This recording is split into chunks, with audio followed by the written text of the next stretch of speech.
Gledanje dokumentarnega filma je dober način za sprostitev in hkrati učenje dejstev o izbrani temi. Vendar so nekateri dokumentarni filmi veljali za vznemirjajoče zaradi svoje sporne tematike. Nekateri pa so bili celo prepovedani strani določenih vlad po svetu. Številka 10. Marwan Call, znan tudi kot Village of the Dolls, je dokumentarni film, ki ga je režiral Robert Zemeckis in prikazuje življenje ter delo Marka Hogenkampa, ustvarjalca izmišljenega mesta, po katerem je dokumentarec dobil ime. Ustvarjanje tega mesta je bilo posledica travme, ki jo je Hogenkamp doživel leta 2000, ko je bil v baru Anchorage v Kingstonu v New Yorku. Medtem ko je bil tam, je spil nekaj preveč pijač in začel govoriti s skupino 5 moških, vendar je pogovor kmalu postal neprijeten. Hogenkamp jim je priznal, da rad nosi ženska oblačiva, kar je skupino zelo užalilo. Kmalu potem, ko je to razkril, ga je vseh 5 moških obkrožilo in začelo napadati. Pretepli so ga tako hudo, da je izgubil zavest in po klicu policije so ga hitro odpeljali v bližnjo bolnišnico. Ko se je končno zbudil, je mislil, da je leto 1984 in ni se spominjal, kaj se je tisto noč zgodilo. Ko je neimenovani moški opazil, da je Hogenkamp pri zavesti, ga je obiskal in ga vprašal, ali ve, katero leto je. In takrat je Hogenkamp odgovoril, da je leto 1984 in verjel je, da je v bolnišnici na Ibizi. Obvestili so ga, da ga je napad pustil v komi, da je leto 2000 in da je bil v nezavesti le 9 dni. Zdravnik mu je na to razložil, kaj se je zgodilo in da ima srečo, da je živ, potem ko so ga napadli moški. Takoj je odpustil svojim napadalcem, vendar se ni zavedal trajnega vpliva, ki ga bo imela ta travma nanj. Zdravnik je celo dejal, da bi 2-krat premislil, preden bi odpustil skupini, če bi vedel, kaj so mu storili. V bolnišnici je ostal še nadaljnjih 40 dni, nato pa so ga po izteku zavarovanja poslali domov. Moral je opravljati fizioterapijo. 12 mesecev in bil je jezen, ker se je moral ponovno učiti hoditi, saj je zaradi napada utrpel poškodbo možganov. Tudi zavarovanje za terapijo mu je poteklo in zaradi arogantnega zavarovalniškega agenta, ki ga je o tem obvestil, je Hogenkamp začel sovražiti vse moške. Potreboval je način, da izrazi svoje čustva in svojo umetniško plat. Zato je začel ustvarjati miniaturno mesto na svojem dvorišču. Poimenoval ga je Marwan Call, belgijsko mesto iz 2. svetovne vojne, ki v resnici ni obstajalo. Uporabil je les, žeblje, vijake in okna, da ga je zgradil, in celo vključil bar, ki je stregel pijače, ki jih je naredil iz steklenih črepin. Nato je ustvaril banko, slaščičarno, bencinsko črpalko in pokopališče. Nato je začel naseljevati mesto z miniaturnimi figuricami, ki so uprizarjale vsak scenarij, ki si ga je lahko zamislil. In v bistvu si je ustvaril drugo življenje, saj je imel le malo spominov na svoje življenje pred napadom. Kmalu je izbruhnila vojna in prizori so dobili precej bolj srhljivo vzdušje. Ustvarjal je umetniške fotografije, bojnih prizorov in njihovih posledic, ter je bil dovolj nadarjen, da so delovale zelo resnično. Celo poustvaril je napad, ki se je zgodil, vendar je poskrbel, da se je scenarij odvijal drugače, saj je vseh 5 moških dobilo, kar so si zaslužili. Kasneje je priznal, da je ta scenarij pogosto poustvarjal, saj je vedel, da se svojim napadalcem v resničnem življenju nikoli ne bo mogel maščevati. Njegove fotografije je na koncu odkril fotograf po imenu David Nagel, ki je stopil v stik z revijo Esopus, da bi delil zgodbo Hogenkampa. In po tem klicu Marvina je bil posnet dokumentarec in postal je priznan umetnik. Številka 9. Dokumentarec The King of Kong, A Fistful of Quarters, spremlja zelo nepričakovano temo – videoigre. To je industrija, ki je osvojila svet in vsako leto prinaša milijarde dolarjev. Ta film pa spremlja 2 posebna igralca in njuno vročo rivalstvo. V 80-ih letih je bil igralec Steve Weeb inženir, vendar so ga doleteli težki časi in je bil brezposeln.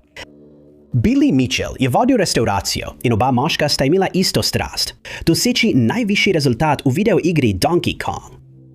Dokumentarec je ustvaril Seth Gordon in je izšel leta 2007, večinoma pa spremlja Weeba in njegove poskuse, da bi podrl najvišji rezultat v igri. Takrat je bil Mitchell rekorder, vendar je bil Weeb odločen, da ga vrže s prestola. Da bi to dosegel, je kupil igralni avtomat Donkey Kong in ga postavil v svoj dom v Redmondu v zvezni državi Washington. Nato je začel analizirati vzorce igre in iskati načine, kako bi jih lahko izkoristil, medtem ko je vadil svoje spretnosti v igri. Leta 2003 mu je uspelo doseči rezultat 947,200, s čimer je premagal prejšnji rekord Mitchella. Svojo igralno seanso je posnel na VHS kaseto in jo poslal Twin Galaxies, uradnemu dobavitelju najvišjih rezultatov za Guinnessovo knjigo rekordov. Z novim rekordom je postal nekakšna manjša zvezda v Seattlu. Kmalu zatem pa je premagal še svoj lastni rekord in igri dosegel več kot 1 milijon točk, kar je bilo prvič v zgodovini. Michel tega ni sprejel zlahka, zato se je Twin Galaxies strinjal, da pošlje sodnika na Webel dom, da pregleda njegov igrani avtomat. Ko so odkrili, da je igralno ploščo dobavil Roy Schilt, igralec, ki je imel rekord v igri Missile Command in mu je bil rekord odvzet zaradi pritožbe Michela, so Webel rekord razveljavili. Sumili so, da je Schultz privedel ploščo, da bi se maščeval Michelu, in ker je bil rekord poslan na VHS kaseti, je bila njegova slava kratkotrajna, a Webb ni odnehal. Prijavil se je na turnir z namenom, da doseže svoj rekord pred sodniki Twin Galaxies. Michel pa je njegovo ponudbo za neposreden dvoboj zavrnil. Kljub prizadevanjem enega od Michelovih prijateljev, da bi ga zmotil s tem, da je privabil množico k njegovi napravi, je Webb ponovno podrl rekord in mu je uspelo priti do tako imenovanega kill screena v igri. Nato se je Michel posnel, kako doseže še višji rezultat, in posnetek so predvajali sodnikom. Michelu so podelili naslov, kljub temu, da je glavni sodnik opazil, da se je njegov rezultat občasno nenadoma zvišal. In ko je Webb zahteval, da si ogleda posnetek, so mu to zavrnili. Michelov rekord je sprejela organizacija Guinness World Records, ki je organizirala turnir v Hollywoodu na Floridi, Michelovem domačem kraju. Spet je zavrnil, da bi se osebno pomeril z Webbom, vendar je Webbu na koncu uspelo premagati njegov rezultat in dosegel je še nikoli videnih 1,049,100 točk. Do danes je Michelov ugled kot igralca še vedno omadeževan, saj večina ljudi verjame, da je za svoj visok rezultat uporabil nepoštene taktike, vendar zanika kakršnokoli napačno ravnanje, čeprav so dokazi na njegovi VHS kaseti povsem jasni. Številka 8. Veliko ljudi se igralca Alexa Winterja spominja po njegovi glavni vlogi v filmu Odlična pustolovščina Billa in Teda, kjer je nastopil skupaj s Keanujem Reevesom kot srednješolec, ki bi raje igral kitaro, kot pa delal domačo nalogo. Vendar pa ni veliko ljudi, ki bi vedeli, da je režiral tudi dokumentarec z naslovom Panamski dokumenti. Pripoveduje zgodbo o velikem uhajanju podatkov, ki se je zgodilo 3. aprila 2016 in razkrilo ogromen korupcijski škandal, za katerega svet ni vedel. Ušlo je kar 2,6 terabajtov informacij, ki so vsebovale podatke o razmerju med odvetniki in strankami za več kot 200,000 offshore računov. Nekateri izmed pricurvjalih dokumentov segajo vse do 70 let prejšnjega stoletja. Vsi pa so imeli nekaj skupnega. Račune je ustvarila panamska odvetniška pisarna, znana kot Mossack Fonseca. In potem, ko so bile informacije ukradene, so jih vnesli v podatkovno bazo, do katere je lahko dostopal in jo preiskoval vsakdo, kar je imetnike računov postavilo v težak položaj, saj so bile njihove zasebne informacije zdaj na voljo vsem. Zaradi vdora v osebne podatke je bilo več ljudi kazensko preganjanih, potem ko je bilo odkrito, da so bili vpleteni v korupcijo. Vključno z Janom Marsalikom, ki je bil povezan z rusko obveščevalno službo, in Haroldom von der Goltzom, posameznikom, ki je zagrešil goljufije v več državah po svetu. Nato so odkrili, da so bila nekatera slamnata podjetja pod Mossackom Fonseco uporabljena za goljufije in korupcijo, utajo davkov ter izogibanje mednarodnim sankcijam.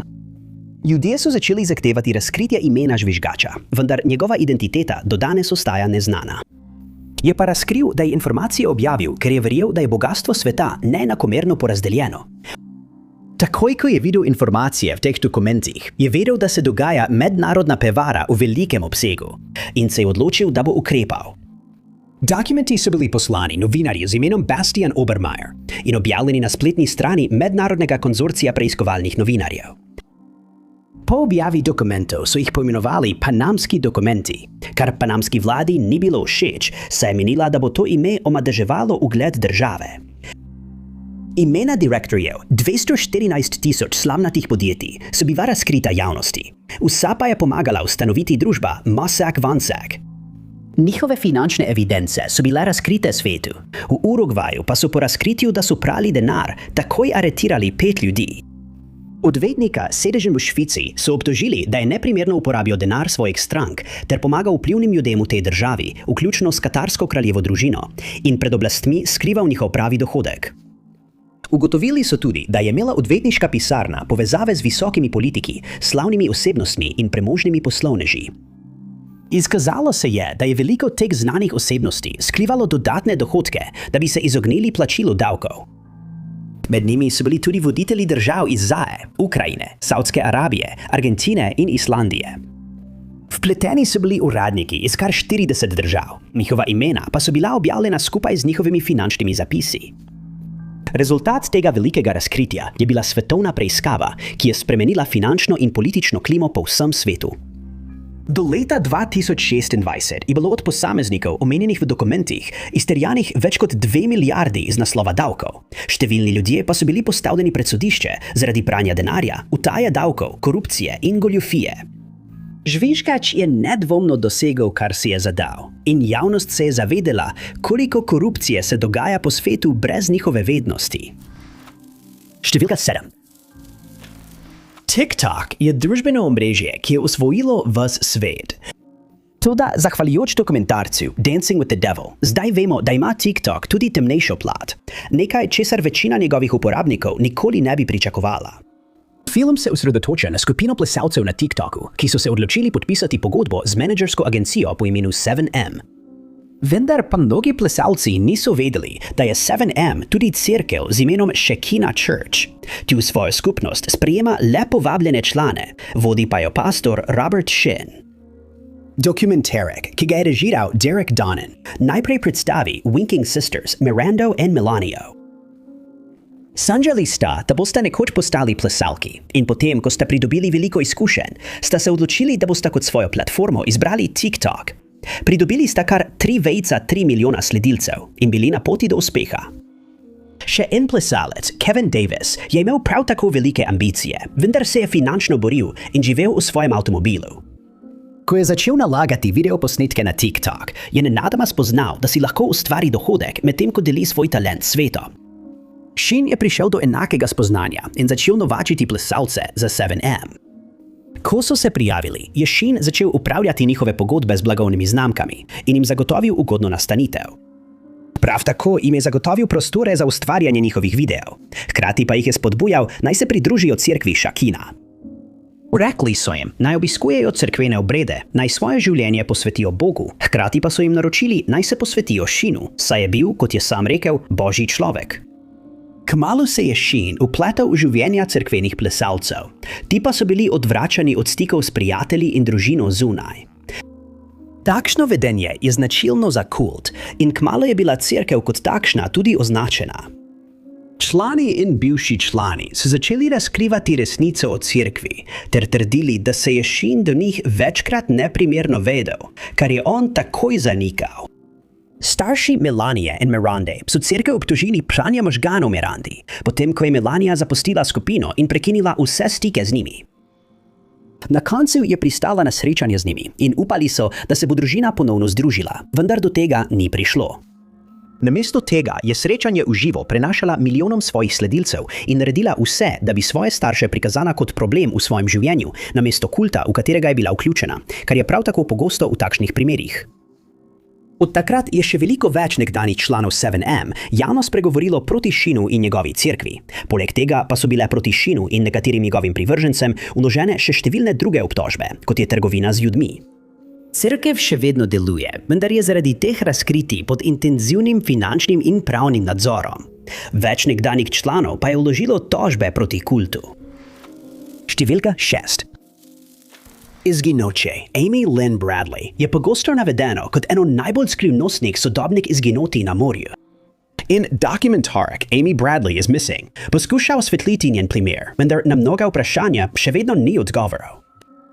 Marca 1988 je bila Amy stara 23 let in je živela v okrožju Chesterfield v Virginiji. Njena prihodnost je bila svetla, saj je diplomirala na koledžu v Longwoodu in je načrtovala kariero kot računalniška svetovalka. Ti načrti so bili za nekaj časa postavljeni na stranski tir, saj se je skupaj z družino odločila, da gredo na križarjenje. Trksali so se na ladjo Rhapsody of the Seas, ki je bila križarka v nasti Royal Caribbean in je plula proti Korako. Okoli 5:20 zjutraj 24. marca tistega leta se je Eamon, oče Ron, zbudil in se odločil preveriti, kako sta Amy in njen brat Brad. Opazil je, da Amy spi na ležalniku na balkonu njihove kabine, nato pa se je vrnil spat. Nekatera poročila navajajo, da so bila balkonska vrata odprta, vendar Ron ustraja, da so bila zaprta, ko je preveril. Ob 6. uri zjutraj se je ponovno zbudil, vendar Amy tokrat ni bilo nikjer. Opazil je, da so bili izginili tudi njen vžigalnik in cigarete, zato ga je zaskrbelo, saj Amy nikoli ne bi odšla, ne da bi staršem povedala, kam gre. Preiskali je dele ladje, kjer je mislil, da bi lahko bila, vendar brez uspeha. Zato je zbudil preostanek družine in jim povedal, da Amy nikjer ne more najti. 3 ljudje so policiji povedali, da so jo okoli 5:40 zjutraj videli na zgornji paljubi ladje s članom skupine, ki je igrala na ladji, Alistairjem Douglasom. Dodali so, da je Alistair Douglas izročil kozarec s temno tekočino, ki jo je Amy nato verjetno popila. Douglasa so ob 6. uri zjutraj videli, kako je sam odšel z zgornje palube. Ko so njeno izginotje prijavili osebju ladje, so okoli 7:50 dali obvestilo in jo pozvali, naj pride na recepcijo. Do 13. ure so s pomočjo osebja preiskali celo ladjo, vendar še vedno niso našli nobene sledi Amy. Osebje ladje je bilo kasneje kritizirano, ker so z iskanjem odlašali in morda zapravili dragocen čas, v katerem bi lahko Amy našli. Nenavadno je, da je Douglas Bradu povedal, da mu je žal zaradi izginotja njegove sestre, vendar je to izjavo podal še preden je bila objavljena uradna novica, kar se je mnogim zdelo sumljivo. Kasneje je opravil poligrafski test in so ga videli, kako se je nasmejan in z dvignenim palcem odpravil iz sobe za zaslišanje ter to pokazal svojim članom skupine. Vode je 4 dni preiskovala nizozemska karibska obalna straža, vendar so 27. ko niso našli ničesar, iskanje prekinili. Nekaj časa so sumili, da je Amy padla čez krov, vendar so to teorijo ovrgli, saj je bila usposobljena reševalka iz vode in nikoli ne bi naredila takšne napake. Prav tako pa ne verjamejo, da bi jo kdo potisnil v vodo. Taksist na Curaçao je poročal, da je videl Amy tam, ko je prispela ladja in da je tekla skozi parkirišče ter iskala telefon. Nato jo je videl še večkrat, vendar ta opažanja nikoli niso bili potrjeni. Od takrat so jo večkrat videli na Curaçao, nekateri očividci pa so poročali, da je bila v družbi 2 agresivnih moških, od katerih je eden izgledal kot Douglas. Drug moški je policiji povedal, da ga je Amy ogovorila in mu razložila, da jo na Curaçao zadržujejo proti njeni volji. Po poročilih so jo videli tudi v San Franciscu z 2 moškima in v Bridgetownu na Barbadosu s 4 moškimi. V dokumentarcu je navedena podrobnost, da je policiji ženska natakarica na ladji povedala, da so na jutro njenega izginotja slišali, kako je kričala: "Senjorita je bila ugrabljena." To frazo je ponovila 2krat, preden jo je drug natakar odpeljal v zadnji del restauracije. Vsak, ki lahko doda informacije v primeru Amy, naj takoj kontaktira FBI na številko 2023 243 000 ali We Help the Missing Tip na 86666 040 25 25. Številka 5. Žalostno dejstvo je, da lahko ena slaba odločitev uniči nekomu življenje in restauratorka po imenu Sarma Melengilis je živi dokaz za to. Ona je glavna oseba v dokumentarcu z naslovom Bad Vegan – Fame Fraud, ki ga je režiral Chris Smith in je izšel leta 2022. Sarma je odraščala v Massachusettsu in že od malih nog je kazala zanimanje za kulinariko, zahvaljujoč svoji materi, ki je delala kot kuharica. Kot odrasla se je preselila v New York, kjer je delala za investicijsko podjetje. Leta 1996 se je preselila v Boston, vendar se je 2 leti kasneje vrnila v New York in leta 1999 diplomirala na francoskem kulinaričnem inštitutu. Nato je skupaj z Matthewom Kennyjem, svojim takratnim fantom, in Jeffreyjem Chotorovom odprla vegansko restauracijo Pure Food and Wine ter Gramercy Park. Restauracija je hitro postala priljubljena in bila uvrščena med 100 najboljših po izboru revije New York. Izbrana je bila tudi kot ena izmed najboljših restauracij v New Yorku po izboru revije Forbes. Toda leta 2009 so se stvari začele podirati. Sarma je obtožila Matthewa, da ni posvečal dovolj pozornosti financam restauracije, zato je bil odpuščen. Chateau ji je posodila $1,200,000, da bi zagotovila podjetje na svoje ime. Nato pa je odprla lokal One Lucky Duck s sokovi in hrano za seboj z istima dvema partnerjema. Leta 2015 je osebje iz obeh restauracij zavrnilo delo, ker niso bili plačani več kot mesec dni, pri čemer so povedali, da to ni bil prvič, ko so ostali brez plačila. Obe restavraciji sta bili zaprti, Sarma pa je priznala, da ima finančne težave. Pri restavraciji sta se ponovno odprli kasneje istega leta, vendar se je po 3 mesecih zgodila ista situacija in obe restavraciji sta bili nato trajno zaprti. Ne da bi mnogi vedeli, sta bila ona in njen mož Anthony Stranges, s katerim se je poročila leta 2012, dolžna vlagateljem in osebju veliko denarja, ki ga nikoli nista nameravala vrniti. Par se je spoznal prek spleta, on pa je trdil, da je specialist za tajne operacije. Zato se nista pogosto videvala, saj je moral zaradi dela veliko potovati. Med misijami jo je prosil, naj mu pošlje denar, običajno zato, ker je imel težave ali se je znašel v težki situaciji med opravljanjem svojega dela.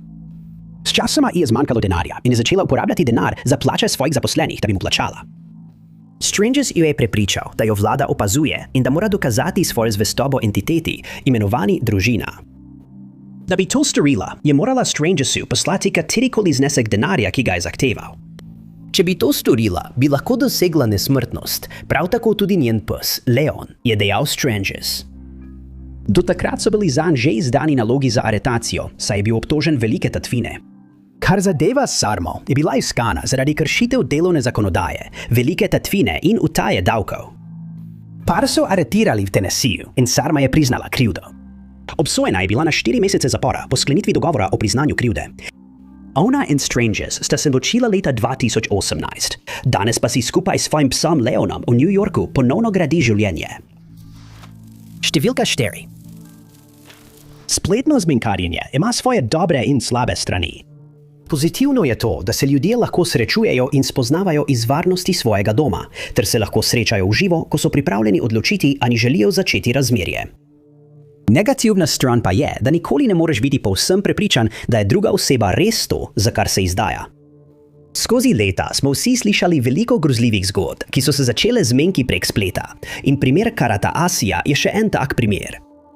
Njeno preizkušnjo podrobno opisuje dokumentarec Sweet Bobby, My Catfish Nightmare, ki je izšel leta 2024. Režirala ga je LaTanya Shannon in služi kot opozorilna zgodba za vse, ki razmišljajo o zmenkih prek spleta. Kiratina preizkušnja se je začela leta 2009 v Londonu v Angliji, ko je prejela sporočilo na Facebooku od nekoga z imenom JJ. Navedel je, da je star 18 let, približno 10 let mlajši od nje in da hodi z njeno sestrično Simran Bogle. Dodajal je, da ji je pisal, ker je želel nasvet, saj sta Simran naletela na težave v njunem razmerju. Ni vzela tega preveč resno, vendar je v naslednjih nekaj tednih Kirat poslala nekaj sporočil z nasveti in na situacijo ni pogosto mislila. Nič na njegovem spletnem profilu ni bilo sumljivega, saj so bile tam njegove fotografije s poroke, poleg tega pa sta imela več skupnih prijateljev, kar je bilo pričakovano. Tudi za njegovo družino je že prej slišala, zato nikoli ni posumila, da bi bilo karkoli drugače kot pošteno. Nekaj tednov kasneje je Kirat prejela žalostno novico, da je JJ izgubil življenje v Keniji. Ta novica jo je presenetila, vendar ker se z JJ-jem nikoli nista srečala, je kmalu pozabila na njuno dopisovanje in nadaljevala s svojim življenjem. Nato jo je kontaktiral Bobby, JJ-ov brat, kardiolog, ki je bil bližje Karatinih let. Začela sta se pogovarjati in postala prijatelja, in ker sta bila tako Kirat kot Bobby v zvezah, so njuni stiki ostali platonski. Občasno sta si pisala sporočila, pogosto minil mesec ali 2, ne da bi se slišala. Nato je izvedela, da je tudi Bobby izgubil življenje v Keniji, potem ko je bil napaden s strelnim orožjem. Njegovi prijatelji so se udeležili njegovega pogreba in objavili fotografije dogodka na svojih Facebook profilih. Toda nekaj mesecev kasneje je izvedela, da je živ in da se zdravi v londonski bolnišnici, ter da je bil vključen v program zaščite prič. On in Kirat sta ostala v stikih in razkril je, da je zaradi svojih ran razvil življenjsko nevarno stanje. Stopila je v stik s njegovim zdravnikom in bivšo ženo, sčasoma pa sta se z Bobbyjem začela zbliževati. 5 let potem, ko sta se spoznala prek spleta, sta postala par. In čeprav se nikoli nista videla, sta večerjala ob istem času in skupaj gledala iste oddaje. Kirat nikoli ni videla Bobija, saj je trdil, da so videoklici v nasprotju s pravili programa. Ob drugih priložnostih pa je dejal, da njegov telefon ne deluje pravilno. Zveza se je zdela v redu, a potem se je Bobijevo vedenje začelo spreminjati. Povedal je, da gre v London, da bi se srečal z njo, a je vedno imel izgovor, zakaj mu ni uspelo priti. Začel je govoriti, s kom lahko in s kom ne sme preživljati časa, katere emojije lahko uporablja, in celo izgubil živce, ko je izvedel, da jo je zdravil moški zdravnik. Leta 2018 je trdil, da je v Združenem kraljestvu, a je še naprej iskal izgovore, zato se je Kirat odločila priti do dna skrivnosti. Nigella je zasebnega detektiva, ki je odkril, da živi v Brightonu in ne v Londonu, kot je trdil. Nekega dne se je odločila, da se odpelje do Bobijevega doma in se z njim sooči. Bila je nervozna, a je uspelo zbrati pogum in potrkati na njegova vrata. In presenetljivo je Bobby odprl vrata, ona pa je zahtevala, da ji pove, zakaj je lagal o svoji lokaciji. Bobby je bil presenečen nad obtožbo in je deloval popolnoma zmeden. Nato bi se izkazalo, da je nekdo ukradel njegovo identiteto in prevaral Karat, da je verjela, da govori s pravim Bobbyjem, ki pa ni imel nobenih zdravstvenih težav in še nikoli ni bil v Keniji. Izkazalo se je, da je bila Kjuka na koncu Karatina sestrična, Simron Bogle. Preverjal je začela, ko je bila stara komaj 18 let in je Karat lagala 9 let. Kasneje se je opravičila in trdila, da je to storila, ker sta bila oba s Karatom v težkem obdobju svojega življenja. In je verjela, da je Bobby popoln način, da njuno življenje postane nekoliko bolj razburljivo. Kirat je leta 2020 v tožbi proti Simran dobila veliko odškodnino. Simran pa nikoli ni bila obtožena kaznivega dejanja. Trenutno nima nobene spletne prisotnosti in se odloča živeti svoje življenje stran od oči javnosti. Številka 3. Dokumentarec Felicity Morris iz leta 2022, The Tender Swindler, pripoveduje zgodbo o moškem, ki se je imenoval Simon. Lviv, ki je spletno prevaro na zmenkih uspel prevarati več žensk za njihov težko prislužen denar. V resnici mu je ime Simon Hyde in je bil že prej v življenju v težavah z zakonom. V najstniških letih je začel izvajati goljufije s čeki, ko je živel v Brooklynu v New Yorku. Leta 2011 pa so ga aretirali, potem ko je bil obtožen goljufije in ponarejanja. Ustvaril je tudi lažne potne liste, ponarejene čeke in lažne identitete. Kmalu se je odločil postati profesionalni prevarant, saj bi tako hitreje zaslužil denar kot z običajno službo. Njegova prva velika prevara se je začela na Finskem, kjer je prevaral 3 ženske. Bil je aretiran in obsojen na 3 leta zapora, vendar je v tem času izpopolnil svoje prevare, da bi lahko nadaljeval s svojimi načrti, ko bo izpuščen. Ko je leta 2017 prišel iz zapora, se je vrnil v svojo domovino Izrael, kjer je postal Simon Lviv, direktor diamantnega podjetja. Trdil je, da je izjemno premožen, saj naj bi bil njegov oče milijarder, pogosto pa se je predstavljal kot princ diamantov. Ko je na spletu spoznal žensko, je razkazoval svoje bogastvo, nato pa začel trditi, da ga vsaj eden izmed njegovih številnih sovražnikov preganja. Prosil bi za denar za lete, da bi pobegnil, ali za najem skrivališča, kjer ga ne bi mogli najti. Obljubil je, da bo denar vrnil takoj, ko bo na varnem, in veliko žensk je nasedlo tej prevari, saj se je zdel takšen, kot se je predstavljal na spletu. Ena ženska ga je celo osebno spoznala in ker je izgledal točno tako kot na svojem profilu, nikoli ni posumila, da je žrtev prevare. Nekatere njegove žrtve so celo vzele bančna posojila, da bi zagotovile njegovo varnost. Druge pa so izpraznile svoje življenjske prihranke, saj so verjele, da so našle ljubezen svojega življenja. Prevaral je ženske iz držav po vsem svetu. Nekatere so bile prepričane, da se bosta na koncu srečala in preživela preostanek življenja skupaj. Ena izmed žrtev pa je celo začela iskati stanovanje, v katerega bi se preselila, ko bi bil on na varnem. Medtem je Hyde živel na veliki nogi, zahvaljujoč denarju, kreditnim karticam, čekom in donacijam svojih žrtev.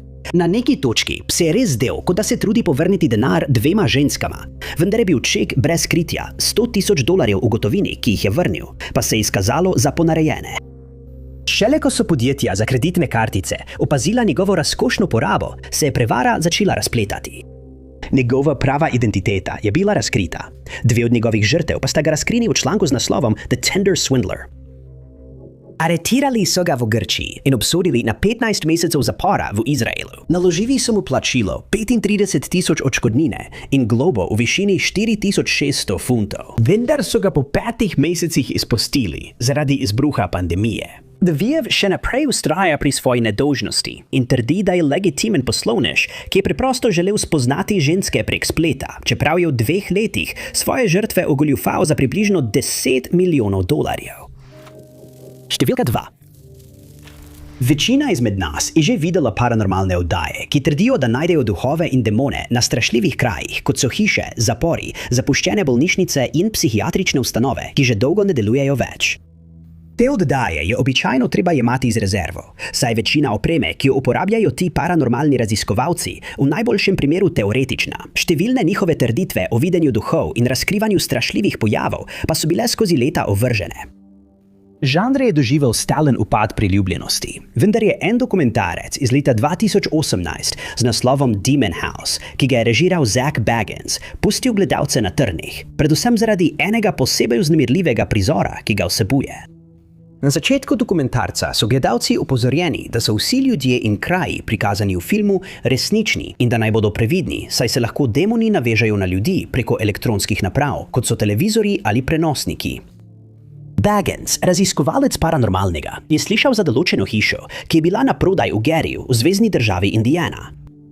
Povedali so mu, da je hiša povezana z demonsko obsedenostjo in da ima družina Ammons, ki je tam živela, velike težave pri soočanju z vsem paranormalnim dogajanjem, ki so ga doživljali. Videli so neidentificirano entiteto, doživeli levitacijo, slišali korake brez telesa v različnih delih hiše in celo naleteli na senčnega moškega, ki je hodil po njihovi dnevni sobi. Verzeli so, da ima temna sila nadzor nad hišo, zato so se odločili, da jo prodajo. Ker so bile družbena omrežja preplavljena zgodbami o hiši, se je Bagans odločil, da jo poskusi kupiti, ne da bi jo sploh videl, vendar je načrtoval snemanje dokumentarca med raziskovanjem stavbe. Do tega časa si je z oddajami Ghost Adventures, Deadly Possession in House Calls pridobil veliko bazo oboževalcev in bil je prepričan, da bo dokumentarec uspešen. Toda še preden je sploh stopil v hišo, je začel imeti nočne more.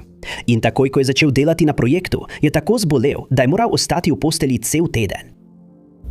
Tudi potem, ko je okreval, je snemanje trajalo skoraj 4 leta zaradi strašenj, s katerimi se je ekipa morala soočiti, pravi Bagans.